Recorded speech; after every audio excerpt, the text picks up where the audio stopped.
दोस्तों, क्या हमारा भाग्य पहले से लिखा होता है? क्या हम अपने जीवन में जो कुछ भी अनुभव करते हैं वह पहले से तय होता है, या हमारे कर्म हमारे भाग्य को बदल सकते हैं? यह प्रश्न सदियों से हर किसी के मन में उठता रहा है। गरुड़ पुराण जैसे धर्म ग्रंथों ने इस रहस्य को उजागर करने की कोशिश की है। गरुड़ पुराण की उस ज्ञानवर्धक प्रस्तुति की कि मनुष्य का भाग्य कब लिखा जाता है। क्या मनुष्य भाग्य उसके जन्म से पहले लिखा जाता है या जन्म के बाद? नमस्कार दोस्तों, स्वागत है हमारे इस चैनल बिज्जू इंस्पायर्ड में। मित्रों, गरुड़ पुराण की इस ज्ञानवर्धक प्रस्तुति में आप खो जाए उससे पहले हम आपको बता दें कि इस वीडियो को आधा अधूरा देखने की गलती बिल्कुल भी नहीं करें, क्योंकि यह गरुड़ पुराण की ज्ञानवर्धक प्रस्तुति है जो आपके जीवन से जुड़ी हुई है। गरुड़ पुराण की इस रहस्यमय ज्ञान को जानने के बाद आपके जीवन से जुड़ी समस्त लोभ, क्रोध, मोह, दुखों का अंत होगा। मित्रों, भगवान श्री कृष्ण कहते हैं, कभी भी किस व्यक्ति को गरुड़ पुराण की बातों को आधा अधूरा नहीं सुनना चाहिए, क्योंकि आधा अधूरा ज्ञान हमेशा विष के समान होता है। इसीलिए मित्रों, आपसे यही आग्रह है, इस वीडियो को एक लाइक करके चैनल को अवश्य सब्सक्राइब कर लीजिए। और हाँ दोस्तों, कमेंट बॉक्स में जय श्री कृष्ण लिखकर ईश्वर को आप अपना आभार व्यक्त जरूर कर दीजिए। इससे आपके जीवन से सभी दुखों का अंत होगा। आइए दोस्तों, जानते हैं। गरुड़ पुराण में श्री कृष्ण ने बताए हैं कि हर मनुष्य के जीवन में जो भी कुछ होता है वह जन्म पहले से तय होता है, उसे कोई टाल नहीं सकता है। दोस्तों, गरुड़ पुराण हमें जन्म मरण से लेकर वर्तमान जीवन कैसे जिए यह सभी चीजों के बारे में सिखाते हैं। आइए दोस्तों, आज हम एक कथा के माध्यम से जानते हैं कि हमारा भाग्य जन्म से पहले लिखा जाता है या जन्म के बाद, जो गरुड़ पुराण के द्वारा बताया गया है, जो श्री कृष्ण ने स्वयं नारद को बतलाया था। आज हम उन्हीं को कथा से जानेंगे। दोस्तों, एक समय की बात है। द्वारका नगरी में एक दिन श्री कृष्ण अपने दिव्य आसन पर बैठे हुए थे। तभी देवर्षि नारद नारायण नारायण का जाप करते हुए उनके पास पहुंचते हैं और उन्होंने प्रणाम करके बोले, हे प्रभु, आप त्रिकालदर्शी हैं। मैंने सुना है कि जो भी जीव तथा मनुष्य जन्म लेता है, क्या उसका भाग्य पहले से लिखा होता है? हे प्रभु, मैं जानना चाहता हूँ कि मनुष्य के साथ जो कुछ भी घटना घटित होती है वह उसके जन्म से पहले तय होता है, या वह पिछले जन्म के कर्मों का भोग भोगता है? क्या यह सत्य है? क्या हम अपनी मेहनत और अच्छे कर्मों से उसे बदल सकते हैं? फिर भगवान श्री कृष्ण देवर्षि नारद की बातें सुनकर मुस्कुराए और बोले, हे नारद, आपका यह प्रश्न बहुत ही गुणकारी और महत्वपूर्ण है, जो मानव जाति लिए उसके जन्म, कर्म और मृत्यु पर आधारित है। फिर कृष्ण बोले, हे नारद, मैं तुम्हें एक कथा सुनाता हूँ जो ना तुम्हारे इस प्रश्न का उत्तर देगी, बल्कि हर मनुष्य के लिए एक चेतावनी और प्रेरणा भी होगी। तुम इस कथा को पूरे ध्यान पूर्वक आखिरी तक सुनो। कृष्ण बोले, हे नारद, यह गरुड़ पुराण की है। जो यह कथा को आधा अधूरा सुनने की गलती करता है उस पर भारी संकट आता है, क्योंकि आधा अधूरा ज्ञान हमेशा विष के समान होता है। कृष्ण बोले, हे नारद, इस कलयुग भरी संसार में जो मनुष्य इस कथा को पूरे ध्यान पूर्वक आखिरी तक सुन लेगा और समझ लेगा, उसका इस संसार से सभी पाप, कर्म, क्रोध, मोह से मुक्ति मिलेगा। फिर नारद बोले, हे प्रभु, मैं उस कथा को पूरे ध्यान पूर्वक आखिरी तक सुनूंगा। आप उस कथा को निश्चित होकर सुनाएं। फिर श्री कृष्ण ने नारद को वह कथा सुनाते हैं। श्री कृष्ण बोले, हे नारद, प्राचीन काल में एक विशाल और समृद्ध राज्य था जिसका नाम मगधपुरी था। उस राज्य का शासक राजा वीरधर था। वह सदैव अपने राज्य के प्रजा के कल्याण के लिए काम करता था और धर्म का पालन करता था। उसे भगवान से एक संतान का आशीर्वाद चाहिए था, ताकि वह अपने राज्य का कार्यभार किसी योग्य उत्तराधिकारी को सौंप सके। फिर है, देवर्षि नारद के कहे अनुसार राजा वीरधर और उसकी पत्नी दोनों ने कई वर्षों तक तपस्या की। इससे भगवान शिव ने प्रसन्न होकर उसे संतान प्राप्त होने का वरदान दिया। फिर एक दिन भगवान शिव के आशीर्वाद से रानी गर्भवती हुई। राजा और रानी अत्यंत प्रसन्न थे, क्योंकि वे चाहते थे कि उनका पुत्र महान शासक बने और राज्य को सुख समृद्धि की ओर ले जाए। परंतु जब रानी ने पुत्र को जन्म दिया तो वह बच्चा विकलांग और शारीरिक रूप से कमजोर था। उसके शरीर की हड्डियां टूटी हुई थीं और वह शारीरिक रूप से सक्षम नहीं था। राजा वीरधर का दिल टूट गया। तब राजा वीरधर कृष्ण से मिलने का निर्णय लिया और उन्हें अपने दुखों को साझा करने के लिए वहां पहुंचे। राजा ने भगवान श्री कृष्ण से पूछा, हे प्रभु, मैंने इतनी तपस्या की, यज्ञ किए, फिर भी मेरे पुत्र का जन्म विकलांग क्यों हुआ? मैंने भगवान शिव से आशीर्वाद लिया था, लेकिन ऐसा क्यों हुआ? क्या यह मेरे भाग्य में पहले से लिखा हुआ था? फिर श्री कृष्ण मुस्कुराए और कहा, हे राजा वीरधर, तुम सही कहते हो कि तुम्हारा पुत्र विकलांग जन्मा है। क्या तुम जानते हो कि तुम्हारे पुत्र का जन्म इस प्रकार क्यों हुआ है? यह तुम्हारे द्वारा किए गए पूर्व जन्मों के कर्मों का फल है। यह तुम्हारे पिछले जन्म के कर्मों का परिणाम है जो तुम्हारे भाग्य में लिखा हुआ था। लेकिन इसका कारण यह नहीं है कि तुम्हारा भाग्य पहले से निर्धारित था। यह घटना तुम्हारे और तुम्हारे पुत्र के कर्मों का फल है जो उसके पिछले जन्मों से जुड़ा हुआ है। राजा वीरधर ने आश्चर्यचकित होते हुए पूछा, हे प्रभु, क्या भाग्य वास्तव में पहले से लिखा होता है? भगवान श्री कृष्ण ने कहा, जन्म, मृत्यु और जीवन के उतार चढ़ाव पहले से निर्धारित होते हैं, लेकिन हम जो कर्म करते हैं वह हमारे भाग्य को बदल सकते हैं। जिस दिन तुम्हारे बेटे का जन्म हुआ उस दिन तुमने एक विशेष संतान का वरदान प्राप्त किया था, लेकिन उस संतान को चुनौतियां मिलना जरूरी था ताकि वह अपने जीवन में धैर्य, साहस और पराक्रम को विकसित कर सके। लेकिन उसका भविष्य केवल उस समय के कर्मों से नहीं होता है, बल्कि यह तुम्हारे पिछले जन्मों के कर्मों का परिणाम है। भगवान श्री कृष्ण ने राजा वीरधर से कहा, हे राजन, भाग्य और कर्म में बहुत गहरा संबंध है। हमारे कर्म ही हमारे भाग्य का निर्माण करते हैं। यही कारण है कि हमें जीवन में अपने कर्मों को सदैव धर्म और सत्य के मार्ग पर रखना चाहिए। भगवान श्री कृष्ण ने कहा, हे राजन, जो कुछ भी तुम्हारे जीवन में घटित होता है वह तुम्हारे पिछले जन्म के कर्मों का परिणाम है। यदि तुम्हारा पुत्र विकलांग जन्मा है तो यह उसकी आत्मा के पिछले जन्म के कर्मों का फल है।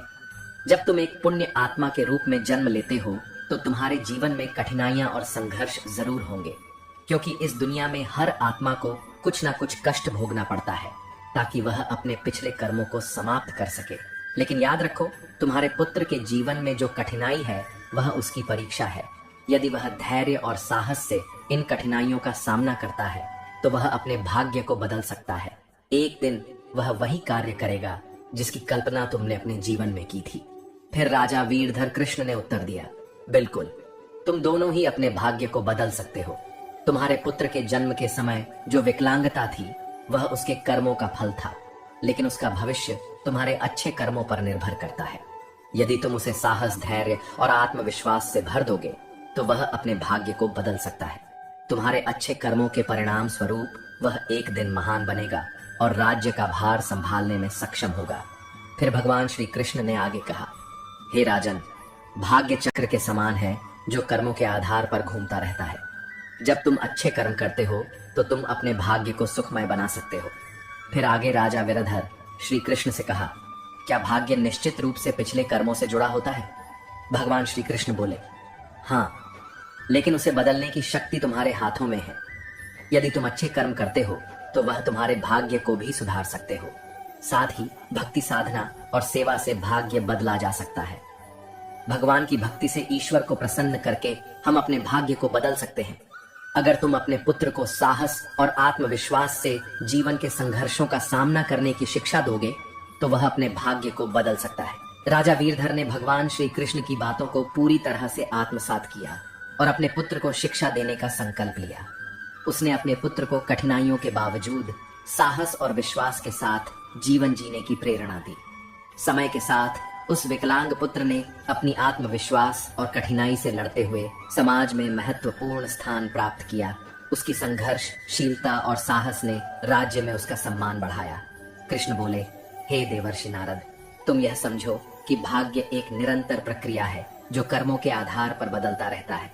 जो लोग जीवन में अपने कर्मों को सुधारते हैं और भगवान की शरण में जाते हैं उनका भाग्य भी बदलता है। यह केवल कर्म ही नहीं है बल्कि यह जीवन के संघर्षों और कर्मों का परिणाम है। मित्रों, फिर श्री कृष्ण ने देवर्षि नारद से कहा, यह कथा हमें यह सिखाती है कि जीवन में जो कुछ भी घटित होता है वह हमारे पिछले कर्मों का फल है।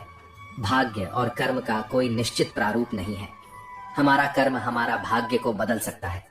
गरुड़ पुराण हमें सिखाते हैं, यदि हम अच्छे कर्म करते हैं और सत्य की राह पर चलते हैं और ईश्वर का ध्यान करते हैं तो हम अपने जीवन की दिशा बदल सकते हैं। फिर श्री कृष्ण ने देवर्षि नारद से कहा, हे नारद, यह संसार कर्मों का दर्पण है। जो जैसा कर्म करेगा वह वैसा फल भोगे। मनुष्य को यह ध्यान रखना चाहिए कि माता पिता की सेवा, दूसरे की सहायता और ईश्वर का ध्यान ही सबसे बड़ा धर्म है। जो मनुष्य अपने पिछले जन्म में किसी के साथ पाप किया है, किसी को कष्ट दिया है उसे न केवल नरक में भयानक यातना मिलती, बल्कि वह जन्म जन्मांतर तक उसे भोगता है।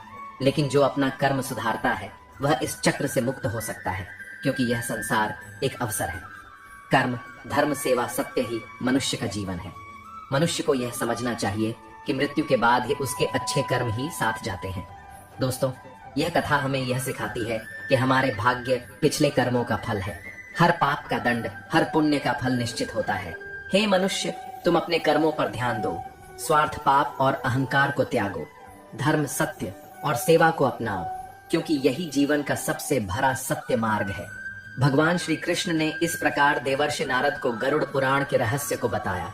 दोस्तों, भाग्य निश्चित रूप से जन्म से पहले लिखा जाता है, लेकिन हम अपने जीवन के संघर्ष, सत्य कर्म, धर्म और ईश्वर की भक्ति से हम अपने भाग्य को बदल सकते हैं।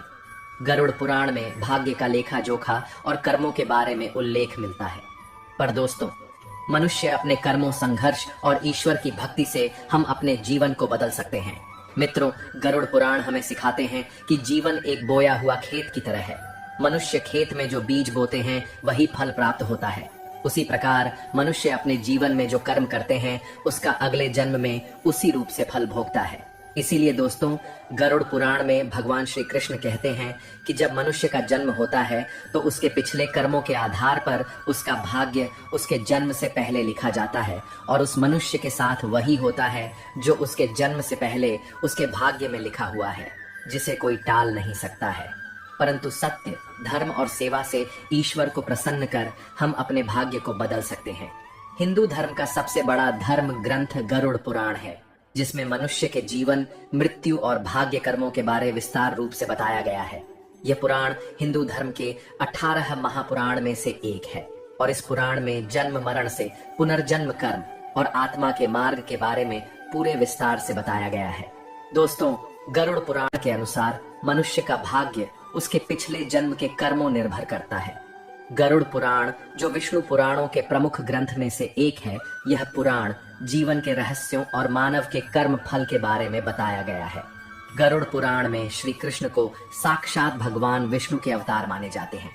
दोस्तों, गरुड़ पुराण में श्री कृष्ण कहते हैं, मनुष्य अपने जीवन में अच्छे कर्म और सत्य मार्ग पर चलकर ईश्वर को प्रसन्न कर अपने भाग्य में होने वाली घटना से बच सकते हैं और आने वाले भाग्य को हम बदल सकते हैं। मित्र, गरुड़ पुराण में श्री कृष्ण ने मनुष्य को जीवन जीने के लिए 3 मुख्य उपदेश दिए हैं, जिन पर चलकर हम अपने भाग्य के कर्मों को बदल सकते हैं। दोस्तों, आप इस वीडियो को अंत तक जरूर देखिए, क्योंकि यह सारी जानकारी गरुड़ पुराण के द्वारा बताया गया है। इस वीडियो को बीच में छोड़कर जाने की गलती बिल्कुल भी नहीं करें, इसलिए इस ज्ञानवर्धक प्रस्तुति को अंत तक जरूर देखिए। आइए जानते हैं नंबर 1, अपने धर्म का पालन करना। मनुष्य का जन्म किसी खास उद्देश्य के लिए होता है। जो मनुष्य अपने पिछले जन्म में जो पाप किया है वह इस जन्म में भी उस पाप का भोग भोगता है, क्योंकि मनुष्य के जन्म से पहले उसका जन्म से मरण तक का भाग्य पहले तय होता है। इसलिए दोस्तों, गरुड़ पुराण में श्री कृष्ण ने बताया है, मनुष्य को हमेशा धर्म, सत्य का पालन करना चाहिए। इससे हमारे पिछले जन्म के पाप से बच सकते हैं। ईश्वर की भक्ति से हम अपने जीवन बदल सकते हैं। हम सभी ऊंचाई तक पहुंच सकते हैं। दोस्तों, यह जीवन एक अनमोल उपहार है, आप इसे व्यर्थ ना जाने दें। सही कर्म और धर्म का पालन से हम अपने जीवन को अगले जन्म में होने वाले घटना से बच सकते। यह ना केवल आपके लिए है, बल्कि इस पूरे समाज और दुनिया के आप प्रेरणा का स्रोत बन सकते हैं। नंबर 2, माता पिता की सेवा और आदर करना। दोस्तों, गरुड़ पुराण में श्री कृष्ण कहते हैं कि मनुष्य को हमेशा अपने माता पिता की सेवा करनी चाहिए, क्योंकि माता पिता के ही चरणों से तीनों लोक का स्वर्ग है। जो लोग माता पिता को नहीं मानते और ना ही उनका आदर करते हैं, वह न केवल नरक में भयानक यातना भोगते हैं, बल्कि अगले जन्म में भी भारी संकट भोगना पड़ता है, और उस मनुष्य को अपने पाप का परिणाम जन्म जन्मांतर तक उस कर्म का भोग को भोगता रहता है। नंबर 3, अहंकार। दोस्तों, अहंकार, गरुड़ पुराण में श्री कृष्ण ने बताया है, मनुष्य का सबसे बड़ा शत्रु उसका अहंकार होता है, जो मनुष्य को अपने कर्मों से दूर कर देता है। जिस मनुष्य के मन में अहंकार प्रवेश कर लेता है, वह मनुष्य अपने जीवन को उस ओर लेकर चला जाता है जहां उसे संकट के सिवा कुछ और नहीं मिल पाता है। उस व्यक्ति को न केवल नरक में भयानक यातना भोगनी पड़ती है, बल्कि वह व्यक्ति अपने आने वाले भाग्य को भी नरक की ओर ले जाता है। इसीलिए मनुष्य को हमेशा सत्य, धर्म और प्रेम की भावना रखनी चाहिए। इससे वर्तमान जीवन और आने वाले भाग्य हमेशा खुशहाल रहे। मित्रों, गरुड़ पुराण हमें सिखाता है यह जीवन हमारे कर्मों का फल है। यह ग्रंथ हमें यह समझने की प्रेरणा देता है अपने जीवन से धर्म, सत्य, परोपकार का पालन करना ही सबसे बड़ा कर्तव्य है। आत्मा की मुक्ति और अगले जन्म उच्च योनि प्राप्त करने के लिए मनुष्य को अपने कर्मों को ध्यान रखना चाहिए।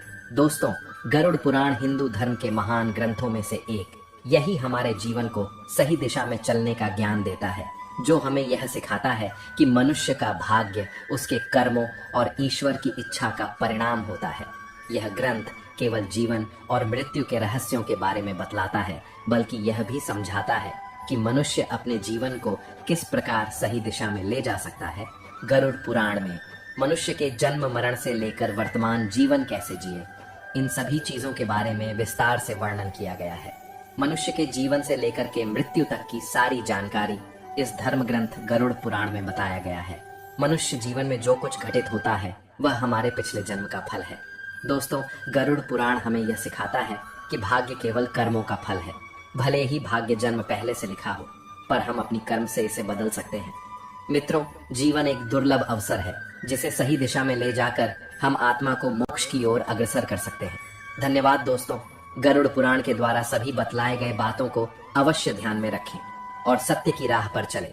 इससे आने वाले जीवन अत्यंत सुखद हो और भाग्य और कर्म एक ही सिक्के के दो पहलू हैं। अवसर हमें मिलता है, लेकिन उसे सही दिशा में ले जाना हमारे कर्मों पर निर्भर करता है। दोस्तों, अपने कर्मों को सही दिशा दो, क्योंकि भाग्य अवसर देता है, लेकिन सफलता तुम्हारी मेहनत पर निर्भर करती है। अगर आपको यह वीडियो पसंद आई हो तो वीडियो को लाइक करें, कमेंट में राधे राधे लिखें और इसे अपने दोस्तों के साथ शेयर करें। ऐसे ही और भी प्रेरणादायक कथाओं के लिए हमारे चैनल